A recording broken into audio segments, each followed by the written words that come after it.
Ya, el delegado. Delegado Jordan. Muy bien.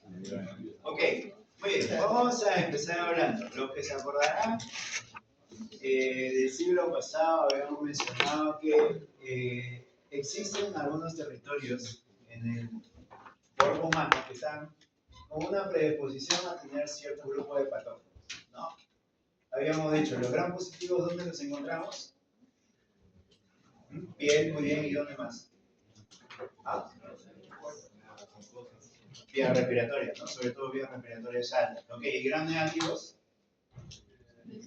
¿Cómo? Digestivo, gastrointestinal, genitourinario, ¿no? Principalmente así vamos a dividir. Los virus sí son distintos, o sea, no vamos a encontrar virus predominantemente en algún lugar. Y los hongos de la misma manera, o sea, no es que vayamos a encontrar hongos de manera exponente en alguna zona, pero sí existen algunos territorios del cuerpo humano donde podríamos encontrar hongos. Ejemplo, tracto gastrointestinal, genital usualmente, pero no es lo más usual, no es lo que deberíamos encontrar de manera predominante. En esta ocasión vamos a empezar hablando sobre los patógenos del sistema respiratorio como tal. Entonces, el sistema respiratorio, una de las principales cosas que tenemos que saber es principalmente virus y principalmente gram positivos. ¿Okay? Eso es lo que nosotros debemos tener en cuenta. Sistema respiratorio, virus y gram positivos. Pero para hablar de esto, es que necesitamos poder dividirlos anatómicamente para poder organizarnos un poquito acerca de qué grupo de patógenos vamos a encontrar en cada lugar. Como siempre hemos dicho, ¿no? O sea, tenemos que tener en cuenta, y la anatomía nos ayuda al respecto. Sistema respiratorio alto o tracto respiratorio alto y tracto respiratorio bajo. ¿Cuál es el límite? La laringe. De la laringe, faringe, cavidad nasal, tracto respiratorio alto. Entonces vamos a tener un grupo de patógenos que afectan a ese nivel. Y tenemos otros que van a afectar el tracto respiratorio bajo. Otra vez, ¿cuál es la marca? Laringe. Entonces tenemos tráquea, los bronquios principales, las divisiones de los bronquios y los pulmones como tal. ¿Sí? De esa manera vamos a hacer la división de las infecciones. Cuando hagamos infectología y medicina tropical, igual, ¿no? Vías aéreas superiores, vías aéreas inferiores. O sea, así se va a dividir generalmente. Y eso es importante, ¿por qué? Porque anatómicamente e inmunológicamente varían los tejidos a estos niveles. Entonces, tenemos que a nivel de tracto respiratorio alto, ¿sí? Sobre todo en la cavidad nasal, tenemos un grupo de células que difiere con el tracto respiratorio bajo, sobre todo cuando comparamos cavidad nasal con alveolos. ¿Por qué? Porque el epitelio a este nivel es diferente y encontramos otros grupos celulares. Acá tenemos gran cantidad de células que van a producir mucosidades, junto con algunas inmunoglobulinas, etc. Ya es lo que nosotros vamos a encontrar acá, células epiteliales en gran cantidad. Pero acá, a ese nivel, encontramos un tejido un poco más delgado. No sé si eso ya lo hicieron con el doctor Segura, pero el tejido alveolar es bien delgadito. ¿El alveolar cómo es? Tiene una estructura ahí como un panal de verja, ¿no? Como un panal de verja. Todo bien delgadito, en el medio aire con un poquito de líquido surfactante, o el factor surfactante, ¿no? Entonces, ¿ahí qué hay? Aquí tenemos macrófagos, tenemos algunas células que van a secretar el factor surfactante y tenemos ahí los alveolos como tal, ¿ya? Entonces, de esa manera es que van a ir variando, porque su actividad es diferente a cada nivel. Entonces, tenemos algunas líneas de defensas, ¿ya? Y acá tenés el chiste, ¿no? Porque a nivel respiratorio tenemos la línea de defensas un poco variadas. ¿Por qué? Porque la tos es un reflejo de defensa. Entonces, la tos es un mecanismo mecánico, ¿no? A diferencia de que estos son mecanismos de segunda línea que vendrían a ser celulares o inmunológicos. Entonces, tenemos una primera línea de defensa que van a ser las principales células epiteliales que van a encontrarse. Tenemos ahí también inmunoglobulina A, tenemos los factores mecánicos como el tos, la respiración, la expectoración, todo eso. Y en la segunda línea de defensa tenemos la inmunidad como tal, inmunidad innata y la inmunidad adaptativa, con secreciones tanto de inmunoglobulinas como las células que tenemos ahí ya siempre como unos oficiales. ¿Sí? Ustedes recién van a llevar inmuno, pero eso más o menos lo habíamos comentado la vez pasada, que teníamos algunas células que siempre están activas, ¿sí? Del sistema inmune y otras que van especializándose en el camino. ¿Sí? Entonces, las que siempre están activas, las que están ahí, y que saben que tienen que matar cualquier patógeno, vendrían a ser parte de la inmunidad innata. Y las que se están ahí modificando, especializando, vendrían a ser la inmunidad adaptativa, porque se adaptan a un patógeno. ¿Lo reconocen? se especializan y de ahí lo eliminan. ¿Se entiende? O sea, esa es la interacción. Al final, todos trabajan en conjunto. Esta es una división teórica, ¿sí? Porque todos trabajan en conjunto. Pero es muy importante saber esto. ¿Por qué? Porque si uno tiene un paciente que está en hospitalización, que no expectora, o sea, no bota la flema, porque no puede respirar bien, porque está con un compromiso en el cerebro que no le permite ventilar bien, entonces la mucosidad y las bacterias no las puede eliminar, ¿no? Porque esta línea de defensa mecánica está alterada. Entonces se comienzan a aglomerar. Y a pesar de que tengas una buena inmunidad que va a eliminarlos, mecánicamente no lo puedes eliminar. Entonces todo ese conglomerado va aumentando y al final se traduce en una infección para el paciente. ¿Ya? ¿Se entiende? O sea, si tú alteras alguna línea, al final el paciente va a expresar una enfermedad. Sí, ya sea mecánica, ya sea inmunitaria. ¿Ya? Muy bien. Entonces acá tenemos nuevamente, ¿no? Tenemos acá la imagen de un paciente con sus fosas nasales y existen algunas partículas que son un poco más grandes que llegan a este nivel y se depositan ahí. Pero las partículas más pequeñas pueden ir atravesando y llegando al alveolo cuando son partículas bien pequeñas. Pero para evitar eso, existen los medios mecánicos físicos, ¿no? Porque acá hay estornudos, acá hay tos, y el paciente va eliminando poco a poco. Pero cuando pasa esto, llegar acá es un poco más difícil de eliminar, ¿no? Pero para que llegue acá tiene que ser una partícula bien pequeñita. Igual, cuando llega acá, tenemos algunas células inmunitarias, y esa vendría a ser nuestra segunda línea de defensa, que lo van a encapsular, lo van a eliminar, van a tratar de erradicar a ese patógeno o sustancia. ¿Sí? ¿Se entiende hasta ahí? ¿Sí? ¿Está claro, profesor? Ya, pues está bien. Acá tenemos una imagen un poco más del tejido como tal. Por acá tenemos la tos y el movimiento ciliar que va a comenzar a mover todo el moco, ¿no? Por eso las personas, usualmente, no sé si les ha pasado, pero en la mañana cuando uno se despierta, siente la necesidad de botar la flema, ¿no? No estás enfermo, no pasa nada, pero durante la mañana ahí estás acumulando la flema y lo eliminas. Eso por el movimiento ciliar, por el barrido que hace el respiratorio durante toda la noche y que no lo has eliminado, porque no toses de noche. Entonces, en la mañana cuando te despiertas, lo eliminas. Ya, eso es un ejemplo de lo que sucede. Pero aparte, a nivel de los tejidos, tenemos distintas células, ¿no? Tenemos algunas células ciliadas, como está en este ejemplo. Tenemos algunas células calificormes, como esta de acá. Tenemos algunas células basales, que van a ser los que van a generar otro tipo de células. Y tenemos algunas células que secretan mucosas o serosas. Entonces, tenemos distintas células que al final lo que hacen es secretar moco y movilizar a los patógenos y eliminarlos. La inmunoglobulina también interviene acá, ¿no? Porque la inmunoglobulina A se presenta en las mucosas y también inactiva algunos patógenos. La inmunoglobulina A, ¿ya? Acá les traigo otro mecanismo que son unos mecanismos un poco más moleculares, más pequeños, pero que son de preferencia en tejidos un poco más profundos como a niveles alveolares. ¿Sí? Esto ya lo traigo para que lo revisen, básicamente es lo mismo que hemos estado mencionando. Ya, ahora, cuando tenemos estos mecanismos de defensas, teóricamente se dividen en pasos, ¿no? Un paso temprano, un paso intermedio y un paso tardío. El paso temprano, que vendría a ser una acción inmediata, va a ser por las barreras físicas, ¿no? Viene un patógeno, tiene contacto con la barrera no tiene nada que hacer. La barrera está ahí, anatómicamente está ahí, ¿sí? No tiene que activarse ni nada por el estilo, está ahí. Entonces, ese es el paso inmediato, el contacto con las barreras. El temprano es cuando estas células del sistema inmune que siempre están activadas se ponen en contacto. Entonces, como siempre están activadas, entran en contacto, rápidamente lo comienzan a eliminar. Y el tardío viene a ser estas células que se especializan para poder eliminar, ¿no? Se van activando después. Tiene que haber un primer contacto para que ellos se vayan activando luego. Entonces, más o menos así va a ser esta interacción, ¿no? Viene, se deposita en un epitelio. El epitelio tiene algunas células inmunes, estas células inmunes la reconocen y de ahí van activando otras células y van a comenzar a eliminar. ¿Sí? Ok, muy bien.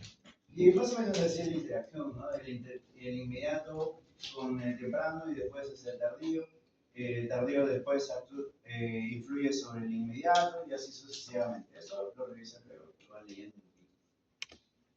Muy bien, entonces habíamos dicho que vamos a dividirlo anatómicamente en tracto respiratorio alto y tracto respiratorio bajo, ¿verdad? Entonces, cavidad nasal, nasofaringe, laringe, así lo vamos a ir dividiendo. Ahí que va a ser nuestra división para nosotros. Lo importante de esto es como la vez pasada, cuando hicimos toma de muestra en el laboratorio, le dije, naturalmente vamos a tener microorganismos en distintas regiones de nuestro cuerpo. Entonces, si uno encuentra un microorganismo a ese nivel, no necesariamente significa que el paciente está enfermo. ¿Se entiende? Porque ese microorganismo está ahí, es comensal. ¿Qué quiere decir? Comensal que no le va a generar daño a la persona, ¿verdad? Ahí está. La persona le provee de un hogar, le provee de alimentos.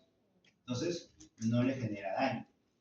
Cuando comienza a generar daño, ahí estamos en problemas y ahí se comienza a generar la enfermedad. Entonces, cuando uno está sano, encuentra distintas bacterias o patógenos. Por ejemplo, acá, Monaxella, Staphylococcus, Corynebacterium, Streptococcus, eso lo podemos encontrar en nasofaringe de manera natural, sin necesidad de que le generen daño. ¿Y se acuerdan? Con algunos les hemos hablado en algún momento. Vamos a buscar colonizaciones para Streptococcus, por Staphylococcus, por grandes antiguos. Esas colonizaciones no significa que la persona esté enferma, simplemente que están ahí presentes, ¿verdad? Perfecto. Y con otros hemos hablado, vamos a descolonizar, ¿no? ¿Por qué? Porque estas bacterias que no le generan daño también pueden tener mecanismos de resistencia que al final complican todo el desenlace para las personas susceptibles, ¿verdad? Y ahí entra el otro término que en algún momento hemos hablado, ¿no? De las personas inmunosuprimidas, que no es lo mismo todas las inmunosupresiones y que hay muchos tipos de inmunosupresiones. Ya esta pregunta ya la saben, así que no es necesario que la repita, ¿verdad? Ah, no, aunque hay personas nuevas, ¿verdad? Vamos a dar ejemplos, ¿no? A ver, ejemplo de personas inmunosuprimidas. Profesor, un ejemplo. El que está al lado de ahí. ¿Adultos mayores? Ya, un ejemplo. Doctor, atrás. ¿Mayores de edad? Adulto mayor, ya le digo otro. Doctor, atrás. Otro inmunosuprimido. No sé, sí. VIH sin tratamiento, ¿verdad? O tratamiento es otra cosa. Otro tardío. Otro inmunosuprimido. SIDA. ¿Ah? Personas con SIDA. Ya lo digo. Y otro. Ya, perfecto. Receptores de órganos, ¿no? Trasplantado, perfecto. Órganos sólidos, órganos hematológicos. ¿Ah? No, anemia no. Perfecto. Pacientes con quimioterapia, ya sea oncológicos de órganos sólidos o hematológicos. Bueno, ya hay un tema de neuroinmunología, ¿no? Que tenga que ver con el tema psicológico y esto. Y ya que todavía eso está como que en auge, ya todavía no lo vamos a tomar. Perfecto. Pacientes con enfermedades autoinmunes, ya sea que estén en tratamiento o sin tratamiento, y pacientes que están con corticoides, ¿no? O con algún inmunomodulador, porque no solamente los corticoides son una infección inmunomoduladora. Paciente diabético no controlado, perfecto. Doctor. Sí, profesor. ¿Sabes que le pregunto a ti, profesor? Debe ser, ¿Debe ser? porque para que se dé TBC tiene que estar Debe ser es una infección, profesor, no está en una deficiencia. Doctora, que está atrás del compañero. Sí. ¿Ah? Falta más, ¿no? ¿Te acuerdas que la otra vez hemos hecho una lista enorme? Doctor, dígame.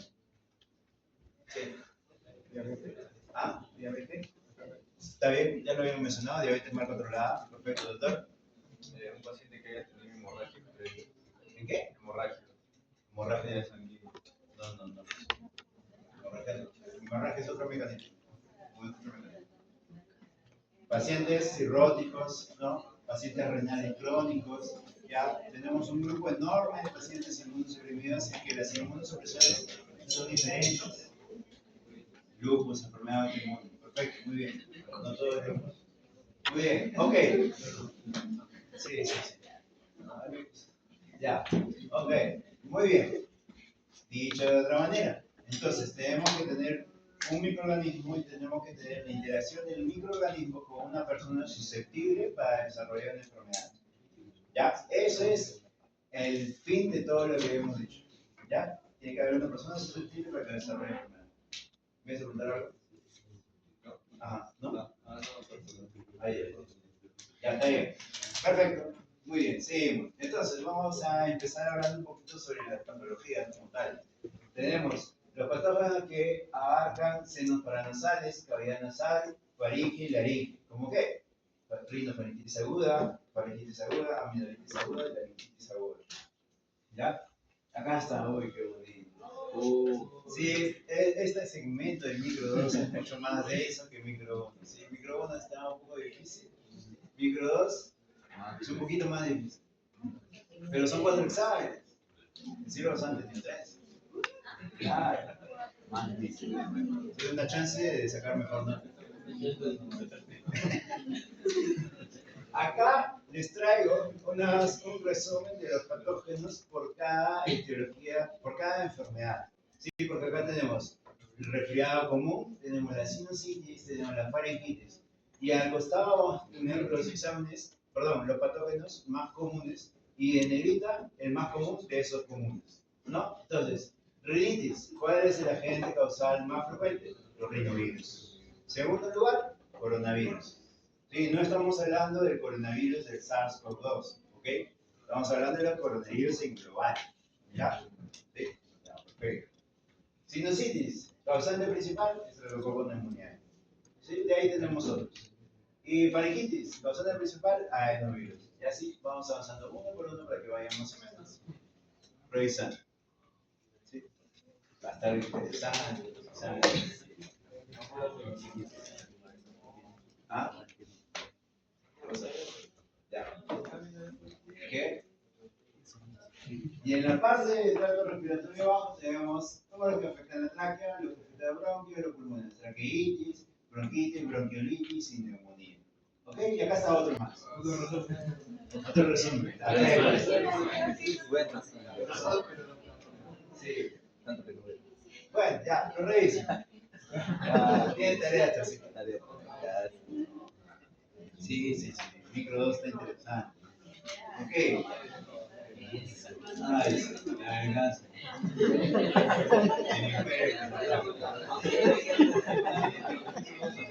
¿Cómo? No sé, la primera vez que edito micro 2.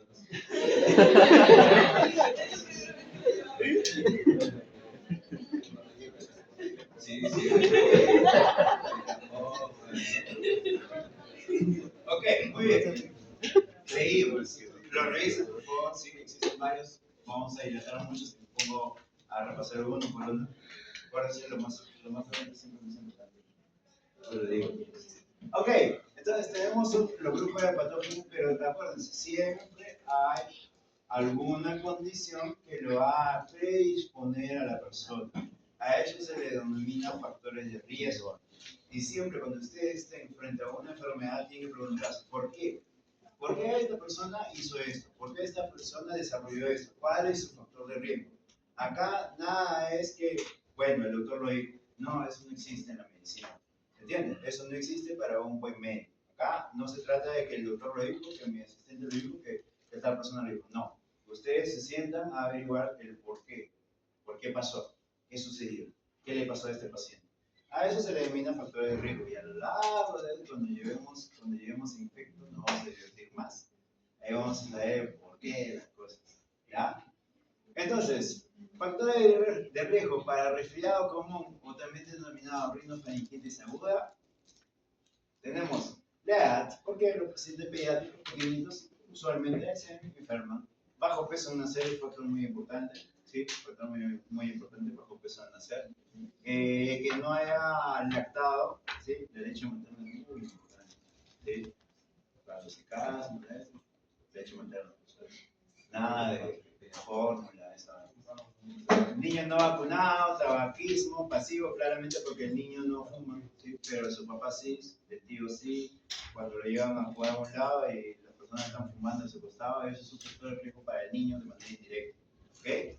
Para faringitis, amigdalitis y faringoamigdalitis aguda, la edad también es un factor de riesgo, pero acá ya cambia, ¿no? Estamos hablando de entre 5 y 15 años. El periodo estacional, ¿sí? A lo largo de esta charla vamos a ver que hay momentos en el año en el cual hay mayor cantidad de casos por el contexto climático, ¿ya? Bueno, contacto con otras personas y otras cosas que acá tienen para revisar, muy bonito. Resfriado común o rinofaringitis aguda. ¿sí? Se dice todo aquello que tiene rino, nariz, ¿no? Rinofaringitis, porque la nariz o la fosa nasal está en continuidad con la faringe, rinofaringitis. Básicamente es casi imposible dividirlo, siempre va a ser usualmente la misma patología. Ya, y trata de hablar de qué? De ahí compromiso a nivel nasal con un poco de compromiso a nivel faríngeo. Esa debería ser la definición de rinofaringitis. ¿Ya? ¿Y agudo por qué? Empezó agudo. ¿Ya? Suficiente.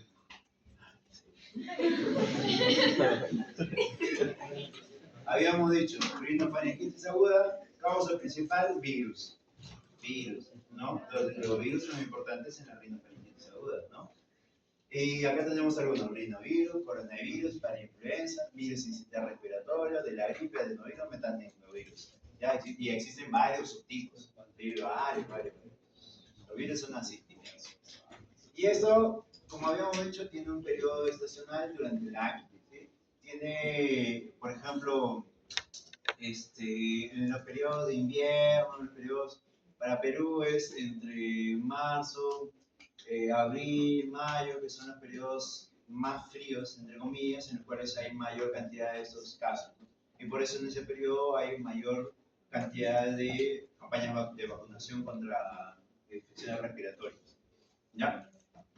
Tenemos acá rinovirus, tenemos el adenovirus, tenemos el coronavirus, tenemos la influenza, tenemos el parainfluenza, que vendrían a ser los virus que vamos a conversar un poquito más frecuentemente.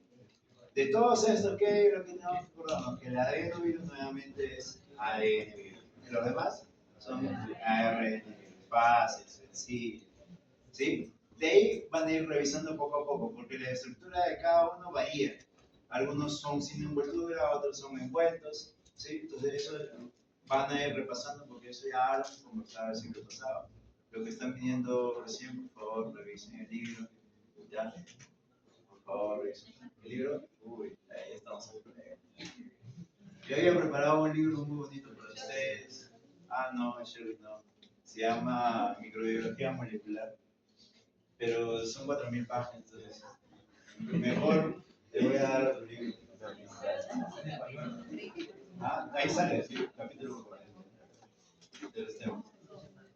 Sin embargo, en el sílabus están artículos como para que vayan revisando. Están bonitos los artículos también. Ahora que viene el examen. No, pero que susto. Sí, oye, que vayas. Me emociona. Esto también lo van a poder ir revisando, ¿por qué? Porque habla sobre la distribución geográfica de los virus. Y los virus, en teoría, tienen un grupo más de distribución en ciertas áreas geográficas. Sin embargo, es bien complicado. Y esto cambia y varía y ha cambiado globalmente. ¿No? Acuérdense del COVID, ¿qué pasó? Brotó en un lado y a los pocos días ya estaba en todo el mundo. ¿No? ¿Por qué? Porque ahora la globalización es tal que los virus ya no son en una sola zona geográfica, ahora se distribuyen.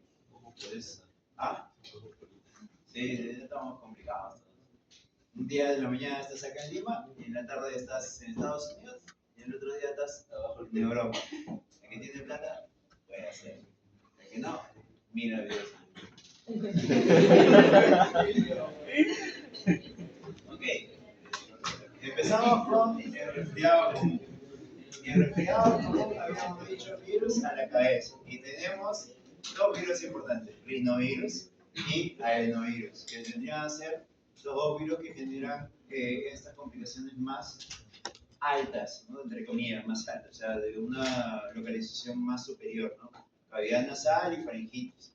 ¿Y qué pasa con el rinovirus? El rinovirus produce una replicación a nivel del epitelio de la mucosa nasal. Y esto va a generar un efecto citolítico, o sea, que las células van a comenzar a dañarse, las células epiteliales, y que generan una respuesta inflamatoria.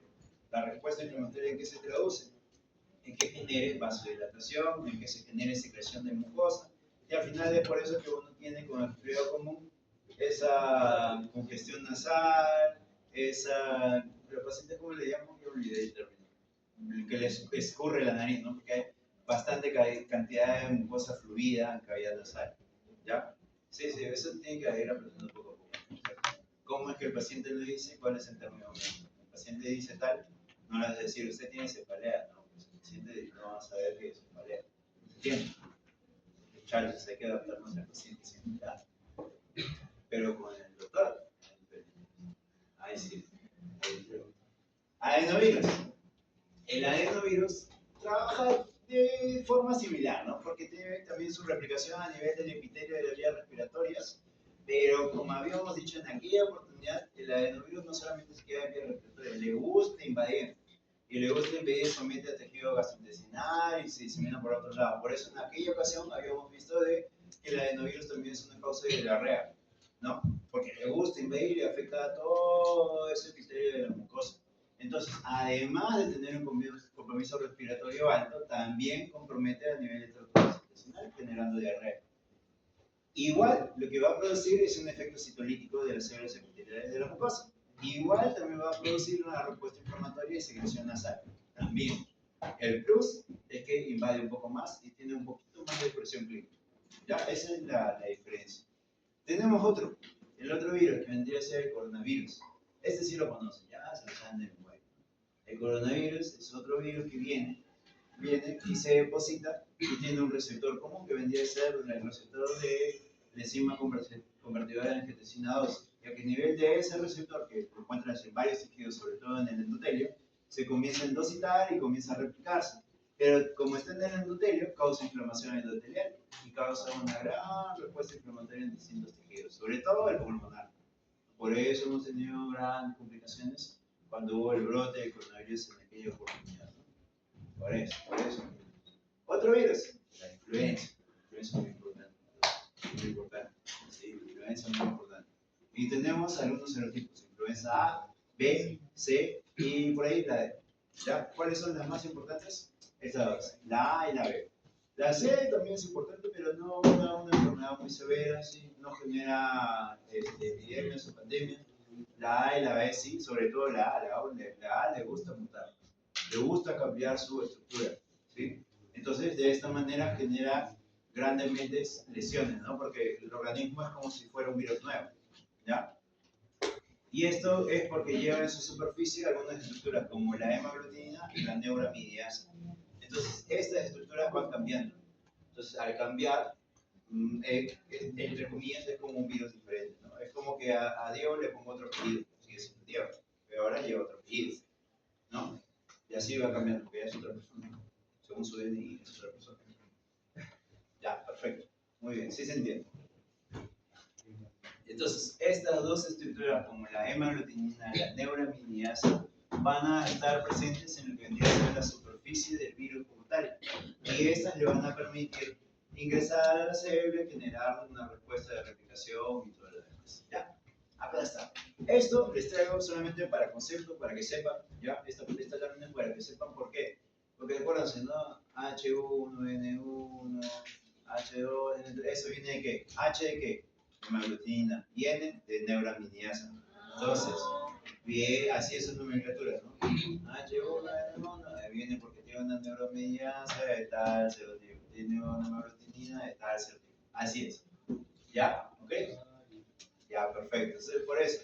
¿Y acá qué tiene? El tipo de virus es un virus de influenza A. El lugar donde se ha encontrado o descubierto, entre comillas, ¿no? El lugar geográfico, en algún lugar. El estirpe, el año del nacimiento y viene después el que ya conocen. H3, todo lo demás. ¿Ya? De ahí viene. Ahora, la influencia es muy importante porque nos trae grandes lecciones. Y esas lecciones es que pueden cambiar. Los virus cambian. Y vienen de dos mecanismos muy importantes. Uno que se llama la deriva antigénica y otro que se le llama el cambio antigénico. Salud. Es muy importante. ¿Por qué? Si nosotros vemos acá, la deriva antigénica tenemos un mismo virus que después cambia. ¿Por qué? Porque van a haber microcambios en la superficie con esas neuraminidasas o, bueno, el H y el N. Entonces van cambiando. Al final el resultado es que es como si fuera, habíamos dicho, otro virus. Pero cuando hay un cambio antigénico, va a haber una combinación de estos dos virus. Si combinamos el genoma, al final el resultado de las proteínas van a ser la traducción del genoma, ¿no? Y este genoma es mixto, de dos personas. Entonces, por eso este nuevo producto va a ser una combinación de estos dos. ¿Sí? Es como papá y mamá. Papá y mamá, la mariposita viene, deposita el polen en la florcita. Así, lo mismo. Ya, lo mismo. Sí, se entendió. Es muy importante, doctores. Esto es demasiado importante. No va a venir en el examen, pero es importante. Acá está la diferencia. Yo les he dicho, influenza A e influenza B son muy importantes los dos. ¿Por qué?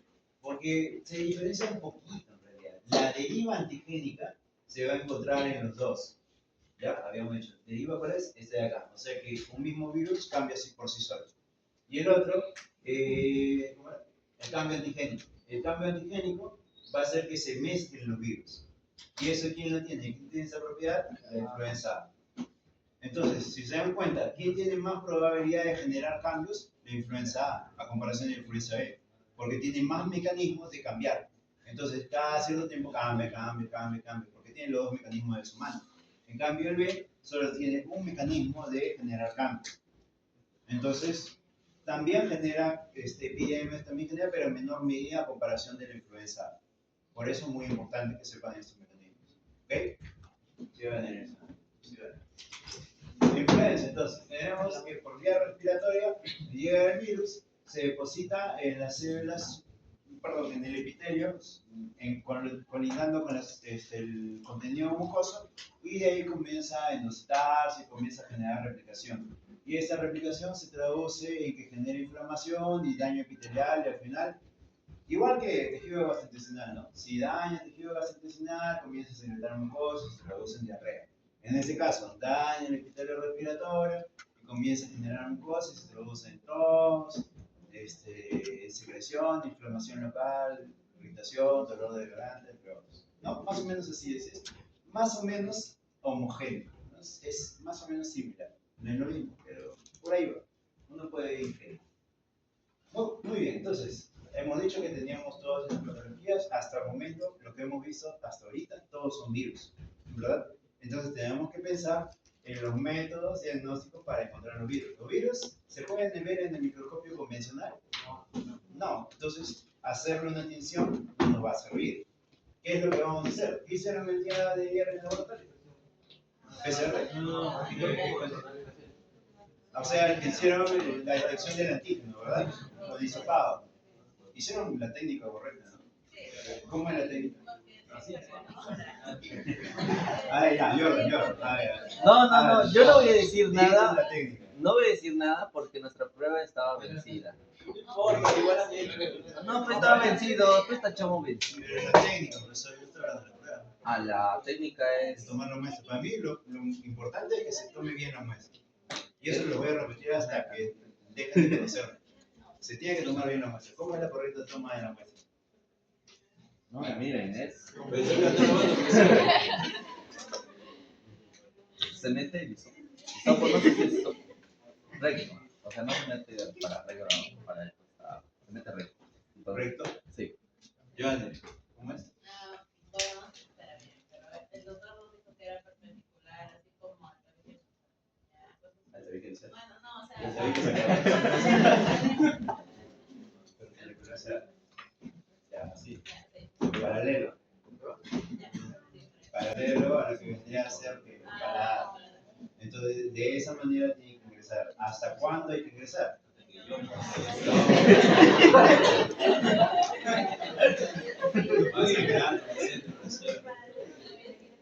Ahorita lo vamos a ver, pero si ingresa más o menos hasta la comisura de acá, lo que vendría a ser el canal auditivo, hasta esa zona, o sea, uno va midiendo y más o menos así debería ingresar. ¿Sí? Diferente a lo que hicimos aquella ocasión del siglo pasado con la toma de muestra faríngea. No, es más fácil, uno lo visualiza, pero en realidad no sale diferente y duele más. Bueno, no sé, ¿les dolió o no les dolió? ¿Hicieron llorar? ¿Y ahí, No.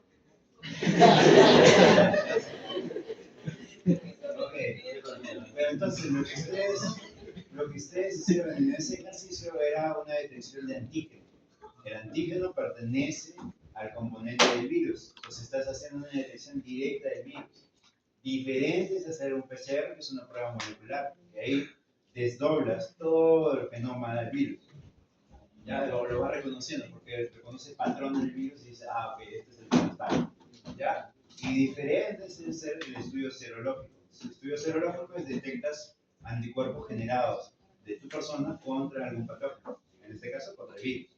O sea, vamos viendo que existen diferentes metodologías diagnósticas, ¿no? Eso ya lo hemos visto si lo pasado, como repasando, un review de todo, ¿no? Ya, muy bien. Entonces tenemos detección del antígeno, el aislamiento viral, que vendría a ser unos métodos más caros y no son tan útiles para la práctica clínica. El PCR sí es importante y la serología que también se utiliza. Y acá está la técnica que me imagino que lo han hecho así, todo con su mascarilla, ¿sí? Todo con su guante, bien cuidaditos. Y tenemos el hisopo que tiene 3%, ¿no? Pero bueno, eso no importa. Acá tenemos al paciente que debería inclinar un poquito el rostro hacia atrás, eso también lo hicimos en la toma de muestra faríngea, y que el hisopo, como dijo nuestro compañero Yoko y nuestra compañera Giovanni, debe entrar así perpendicular a lo que vendría a ser el paladar, ¿no? La misma dirección hasta llegar a la parte más posterior, sin tratar de generar daño. Y se hace como unas moviditas. No se gira nada más el hisopo. Porque recuerden que esta zona es bastante sensible, ¿no? Por esto genera el reflejo del estornudo, ¿ya? O sea, duele, el paciente sangra, hay que tener mucho cuidado, ¿sí? Ya cuando ustedes lleguen al internado y al externado, ustedes van a ser las personas que van a tomar las muestras. Por eso es importante que sepan eso. Y cuando tengan médicos a cargo suyo, también ustedes le van a enseñar a hacer las muestras. Por eso estamos haciendo todo esto. ¿Entienden? Muy bien. Ya, después se deposita en un tubito y este tubito ya se analiza para PCR, para antígeno, para lo que se utiliza la prueba. ¿Ya? ¿Dudas hasta ahí? ¿No? ¿Todo bien? ¿Cuánto tiempo vamos a ver? ¿Ah? Ah, sí.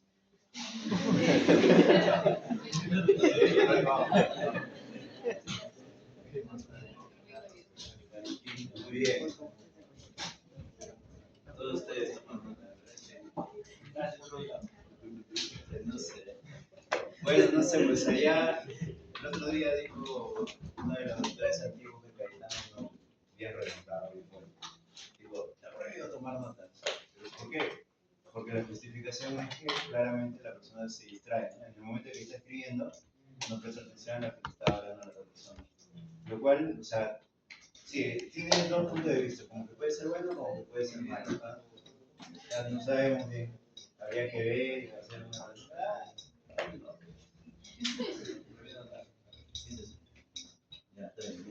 Ya, ok, vamos a hablar de la faringitis. Y la faringitis, su nombre lo dice, inflamación de la faringe, paz, aprobado. Paz. Entonces tenemos inflamación de la faringe, pero esta inflamación se acompaña de irritación nerviosa, generando dolor. Pero a la vez, como es un agente infeccioso, genera una respuesta inflamatoria causando fiebre. Entonces, de esa manera, ese es el cuadro clínico sugestivo de faringitis, ¿no? Inflamación con dolor y fiebre. ¿Ya? Los agentes más comunes, que lo habíamos dicho, virus, pero también hay bacterias y en ocasiones, causas raras, otros patógenos, ya sea hongos y alguno que otro parásito, pero eso es raro. ¿Sí? El siglo pasado hemos hablado de eso, pero es bien un poco difícil que se acuerden qué parásito genera complicación faríngea. ¿Se acuerdan? No. Faríngea. Es un parásito que uno lo come. No. Pero va por ahí. La fasciola. Claro, la fasciola. ¿Por qué? Porque comes tu extracto de alfalfa o lo que sea, y ahí está la fasciola, o gran cantidad de fasciola. Entonces, cuando uno lo ingiere, hay algunos restos que se quedan ahí, se meten y causa inflamación. ¿Sí? Cosas raras, pero existen.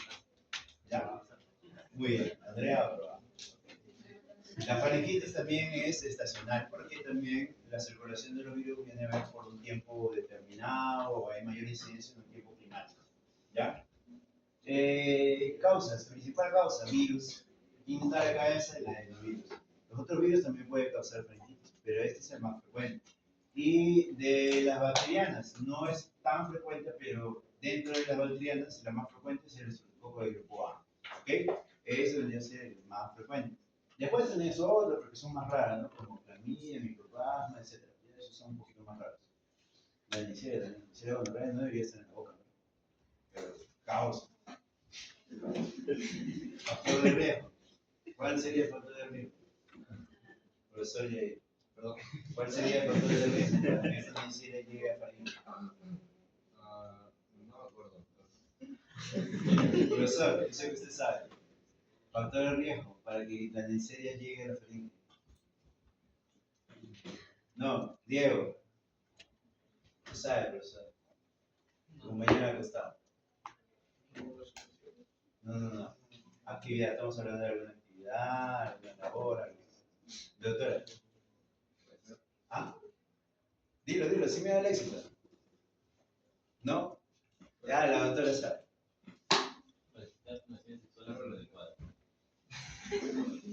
Ya, pero bien, o sea,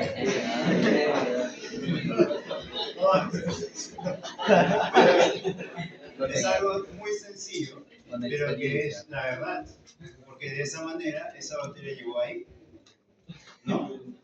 Lo mismo que habíamos hecho con la fasciola. La fasciola es muy sencilla porque estamos hablando de la ingesta de un líquido, pero que haya llegado a ese lugar. ¿Se entiende? Ya, por eso, entonces, bien, muchachos. Ya, si estás pensando que hace eso, ya tienes que buscarle otra ETS, otras cosas, etc. ¿Por qué? Porque es un factor del viejo. Perfecto, muy bien. Muy bien, ya estamos integrando. Acá está, la fonequitis. Ay, qué bonita imagen. A ver, si logra ver, no se ve, ¿no? No se ve. Bueno, ya, ok. Lo que se pueda ver, cuando lo revisen en su computadora lo van a ver mejor. Tenemos por este lado una faringitis viral y por el otro lado una faringitis bacteriana. Acuérdense, cuando yo hablé con ustedes el siglo pasado, ¿qué le dije? Las bacterias que producen pus. Si entienden que la bacteria produce pus, ya las cosas están mucho más sencillas. Porque el virus causa inflamación, pero usualmente no genera pus. Entonces acá al lado, ¿qué? Pus en toda la faringe, en todos los pilares del pus. Y acá está rojiza, eritematosa, está inflamado, pero no hay pus. Esa es la gran diferencia entre una faringitis vírica y una faringitis bacteriana. En algunas circunstancias lo que van a ver son unas lesiones como que medias redondas, como si fueran una dona. ¿Ya? Eso está ligado al estreptococo de grupo A. ¿Ya? Pero, o sea, lo más marcante va a ser la presencia de secreción purulenta en el tracto o en el área donde está lesionado. En este caso, la faringe. ¿Ya? ¿Qué pasa?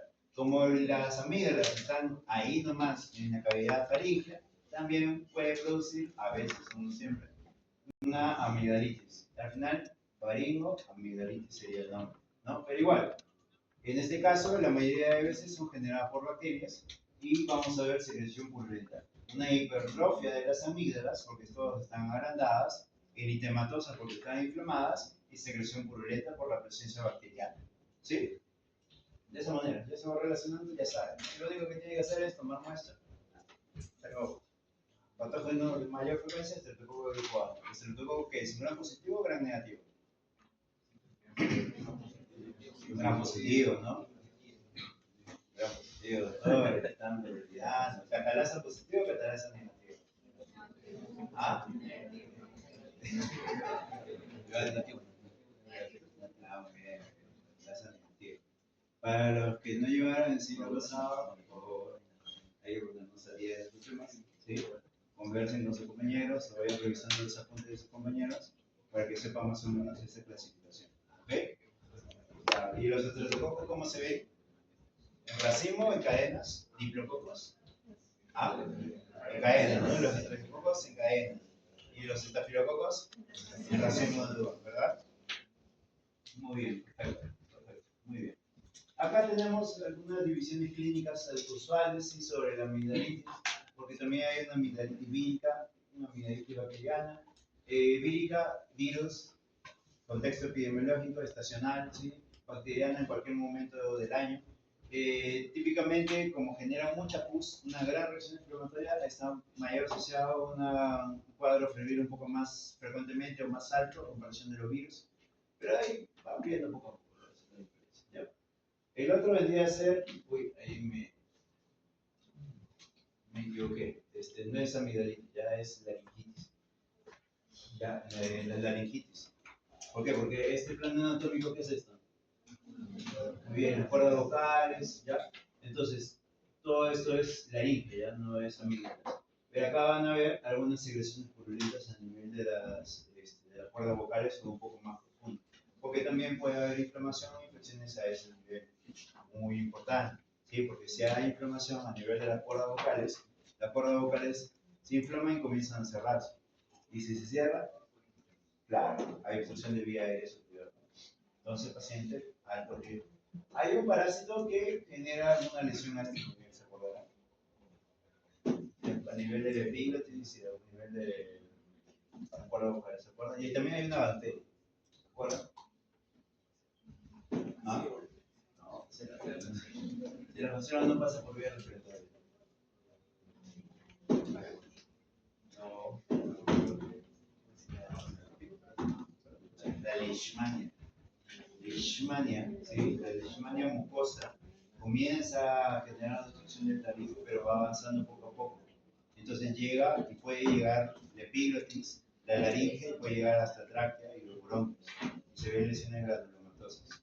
El otro que genera compromiso a este nivel es la tuberculosis, la bacteria tuberculosa, que se deposita ahí y genera grandes lesiones granulomatosas a ese nivel. ¿Sí? Renita, ¿todo bien? Okay. No se me estresen, ¿sí? No es muy profundo. Estamos recordando muchas de las cosas, no se estresen. ¿Qué es esto? Ah, ya, ya, ya. El paciente no va a ver muy bien. Ya no ha habido cosas sensibles. Ah, no, pero se está incompleta. Sí.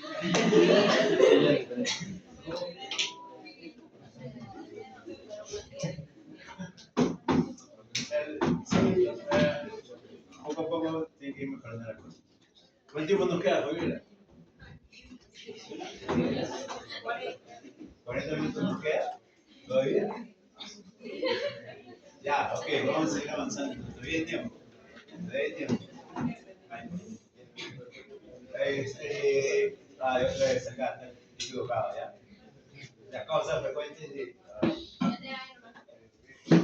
¿Qué causas frecuentes de la meningitis? Tenemos que las causas virales, y una de las principales causas, y después tenemos algunas causas infecciosas. El foco del grupo A, ese está metido en todo lado. El rinovirus está metido en todo lado también. La influenza también está metido en todo eso. Se dan cuenta que los patógenos se van repitiendo.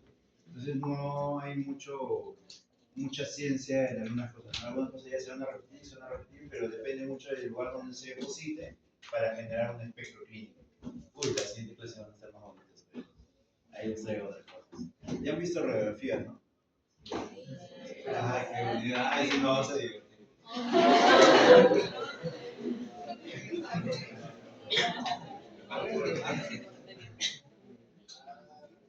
Así, acá ya empezamos.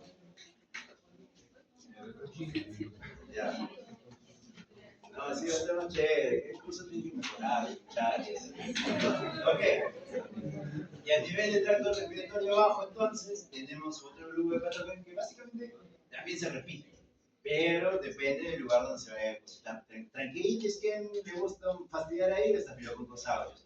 La bronquitis que le gusta fastidiar ahí, estreptococcus pneumoniae. La neumonía, estreptococcus pneumoniae. Y hay algunas veces que se generan abscesos. ¿Quién genera abscesos? Staph aureus, Klebsiella, Bacteroides, Fusobacterium, entre otros. ¿Ya? Hay grupos de patógenos. ¿Ya? Hay grupos de patógenos que vamos a ver. Esto, no sé si han visto esta imagen. En algún momento deben haberla visto. Esto ya lo hemos vivido. Sí, el periodo de COVID que ha sido bastante difícil para todos. Ustedes han estado en casa, pero otros hemos estado trabajando. Entonces ha sido un golpe duro para la sociedad entera. Pero este es un aprendizaje.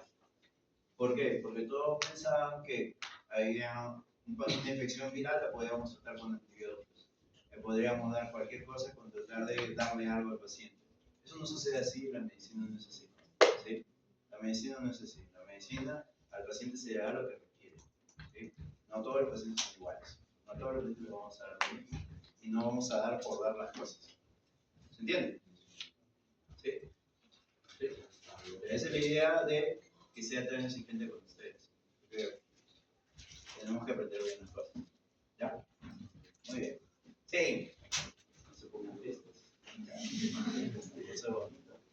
Entonces, la neumonía vendría a ser básicamente la inflamación a nivel alveolar. Pero no es solamente un alveolo, sino que tenemos grupos de alveolos que van a ser inflamados porque están como que vecinos, ¿no? Son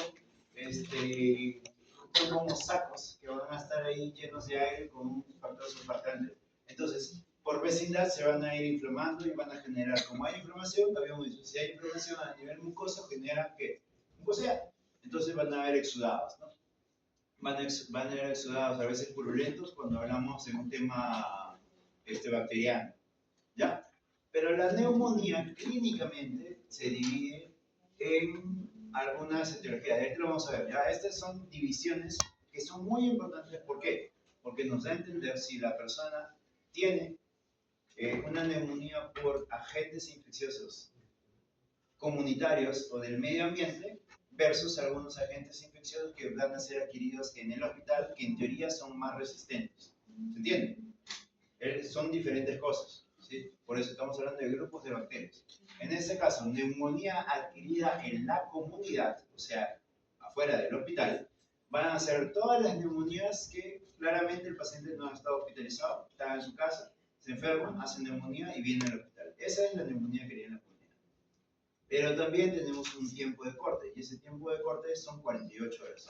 Quiere decir que si viene hoy y en 48 horas hace neumonía estando hospitalizado, la causa infecciosa van a ser agentes de la comunidad. Si pasan las 48 horas, ok, tengo que pensar que los agentes patógenos van a ser del hospital. Y por eso se le llama neumonía intrahospitalaria, o también hospitalaria o nosocomial, como decían denominado. Pero hay otra neumonía, y es la neumonía asociada al ventilador, porque hay algunos pacientes, como los pacientes de COVID, que necesitaban estar intubados. Entonces yo lo intubo, y después de 48 horas hace neumonía, aunque estos agentes infecciosos están relacionados con ¿qué? Con el ventilador. Y esa es una neumonía asociada al ventilador. Si sucede antes, no, estos no son los patógenos del ventilador, son otros patógenos. ¿Se entiende? Sí, perfecto. Muy bien. Entonces esa va a ser la definición. Neumonía adquirida en la comunidad, neumonía intrahospitalaria, nosocomial y neumonía asociada al ventilador. Ok, acá tenemos neumonía adquirida en la comunidad. Este es un tema mucho más bonito. ¿Por qué? Porque tenemos agentes típicos y tenemos agentes atípicos. En este caso, bacterias típicas y bacterias atípicas. ¿Sí? Antes se usaba la definición de neumonía típica y neumonía atípica. ¿Ya? Pero esa definición ya la estamos dejando, ¿sí? No la estamos utilizando. Y ahorita estamos hablando de una neumonía adquirida en la comunidad causada por agentes típicos versus por agentes atípicos. ¿Sí? Juego de palabras. La cuestión es que tienes agentes usuales y otros que no son usuales. Usuales, ¿quiénes son? Streptococcus pneumoniae, Staphylococcus aureus, Haemophilus influenza. Y los no usuales, ¿quiénes están? Legionela, Camilia, Micropatho. ¿Sí? Importantísimos, ¿ya? Importantísimos.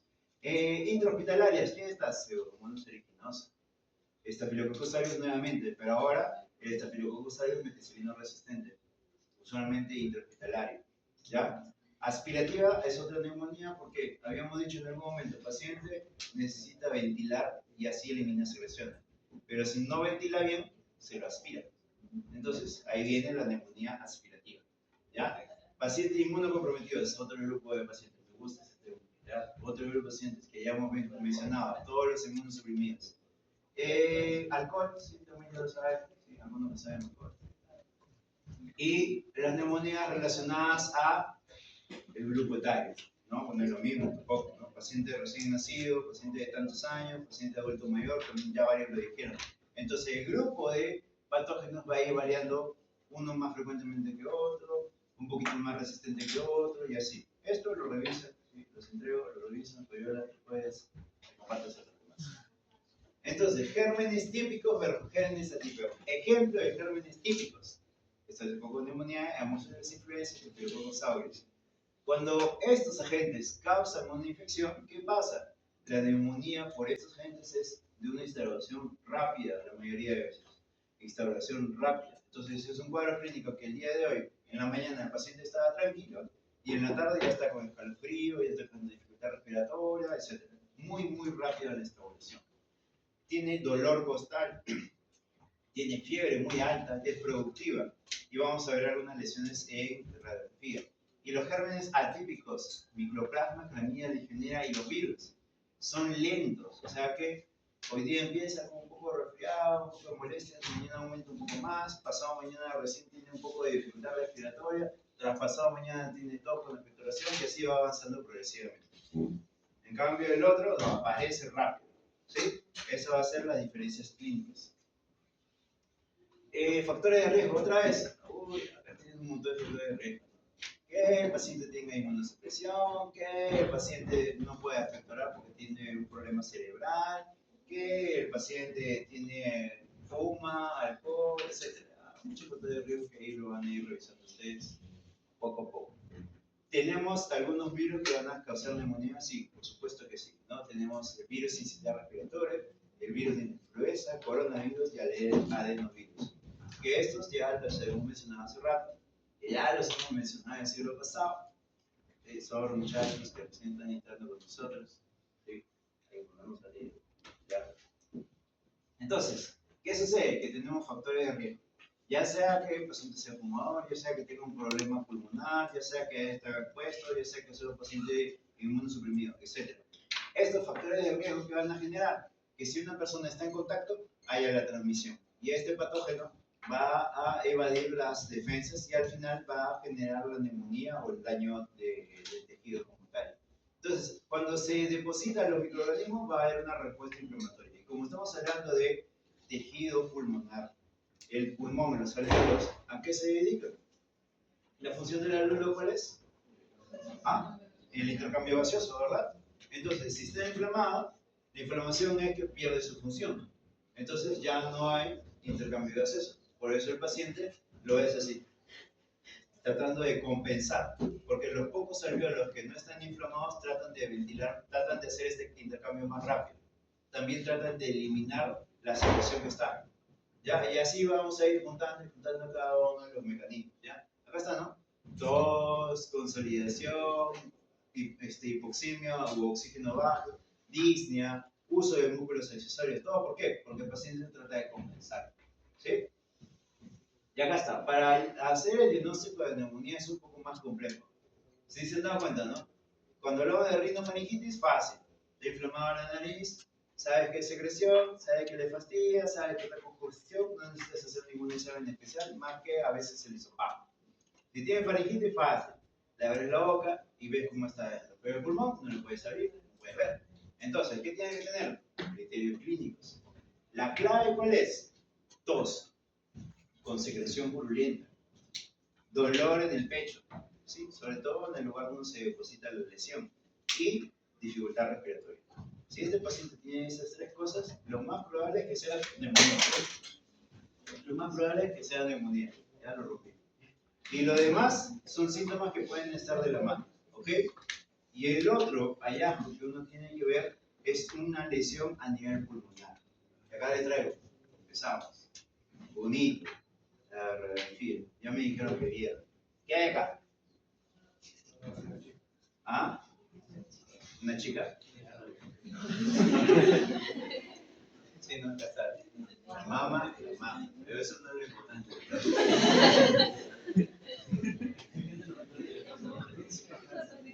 ¿Qué? Fácil, ¿no? Mira. ¿Cómo se empieza a ver una radiografía? De afuera hacia adentro. ¿Ya? Acuérdense de mí. De afuera hacia adentro. Afuera, como lo bien dijo el doctor, ¿no? Partes blandas. Todo íntegro. En este caso tiene mamas. Mamas. Mujer. Ahora en la actualidad el 90% debe ser mujer, ¿no? También hay varones. Pero ya, es otro punto.